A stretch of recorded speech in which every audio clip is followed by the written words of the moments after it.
You ask Tiger to solve. This deals with linear equations with one unknown. The final result is x equals 56/27.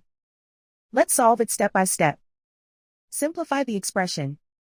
Expand the parentheses. Multiply the coefficients. Simplify the arithmetic.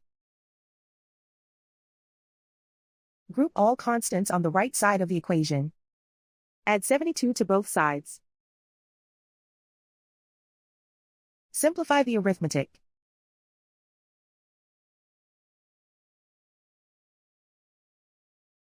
Isolate the u. Divide both sides by 27. Simplify the fraction. And so the final result is x equals 56/27.